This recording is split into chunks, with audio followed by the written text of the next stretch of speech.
An innovator with more than 160 patents to his name before his death, Henry Ford was no ordinary man. In fact, he contributed so much to the automobile industry in America that his name will forever remain in the sands of history.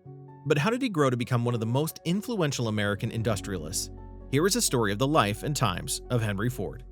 Henry Ford was the unlikely candidate for making as many contributions as he did to America. Although he could have been a farmer, Henry wasn't cut out for that sort of life. However, he grew up in Michigan at a time when farming was manual and extremely tedious, so it was no surprise that he hated the profession with a passion. Luckily, he had the fortune to escape this sort of life, even though not many people at the time had such a rare opportunity. The turning point for Henry was the fact that he lived just 8 miles west of Detroit, which was becoming a major industrial center at the time. This was all thanks to the steam engine, which was gradually becoming popular in Detroit, but had not made its way to Michigan just yet. Only a few children around his age could play around with technology, and Henry was one of them.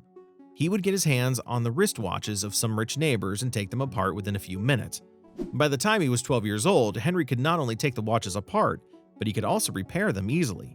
His interest in technology grew into an obsession with the steam engine, which he was able to watch in fascination during a school trip to a rail company in Detroit. It was a trip he needed to see where there was more out there within the confines of Michigan, and he was determined to explore it.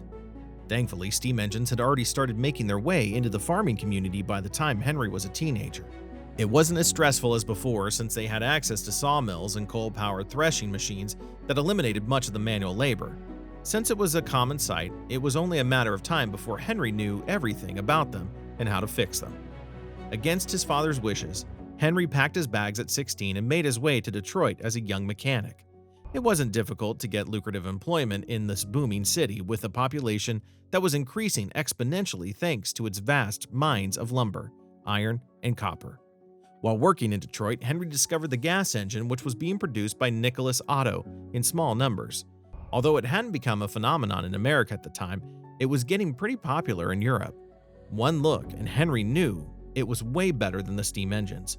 When he finally got a chance to work on one in 1889, all of his advantages were glaring. Apart from the engine, which was much lighter than the steam engine because it didn't have a heavy boiler, it was also way more efficient with the internal combustion process. The steam engine also at least needed 30 minutes for the water to heat up before it would start working, while the gas worked immediately. Despite the fact that he didn't fully understand this technology yet, it was an innovation he fell in love with at first sight. He brushed up on his knowledge. Henry moved on to a local branch of Edison Illuminating Company that still generated electricity into homes using steam engines. When he wasn't fixing up broken engines, Henry had a lot of free time to experiment with gas engines. He finally created his first working gas engine in 1893 after he had been promoted to chief engineer, creating the Quadricycle. Since the first time he laid eyes on a gas engine, Henry Ford had been crazy about the idea of creating a horseless carriage. He knew it would be a difficult task, especially as he lived in a world with no car parts, but it took a lot of trial and error to get it right. He wasn't ready to give up on his dream easily. After 3 years of hard work, Henry Ford created a simple quadricycle that had 4 bicycle wheels and was powered by ethanol. However, it had no gears for going in reverse and no cooling system, which made overheating a huge issue. By the time he sold it for about $200 in 1897, he had already included a cooling system and driven it up to 1,000 miles. With each new quadricycle he built, Henry Ford kept improving on the design until he felt confident enough to start his company, the Detroit Automobile Company. In 1899, with about $150 worth of capital, many elites were interested in investing in this company, especially his friends from the Edison Company. Henry Ford had a simple plan to build an automobile that the industrialists in Detroit could use in their businesses. But this was way more complicated than he expected. It was really difficult to build many of these complex machines, especially as they had to wait for other companies to deliver parts. A single delay in delivery meant the entire factory would stop working as well. Shareholders were getting impatient with Henry's lack of progress and voted in 1902 to get him out of the company. Since he only had a 15% stake in his company, Henry Ford was kicked out of his own company with only $1,000 to his name. While the man who took over the company eventually made it into Cadillac, of course he was upset by this, but the lesson he learned would help him over the next few years. Instead of going for the elites, Henry decided it would be better to design a vehicle for the average man. Since having a car at the time was considered a huge luxury, the plan was to transform cars from being a status symbol to a commodity.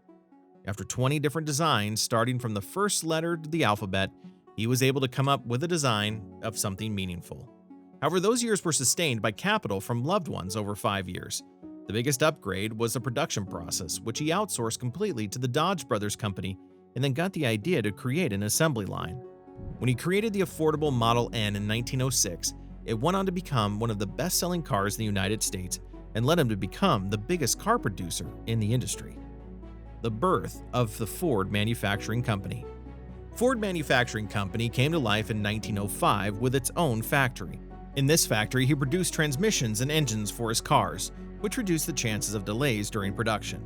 However, the major factor that contributed to the success of this company was his partnership with two brothers that owned a vanadium mine in Peru.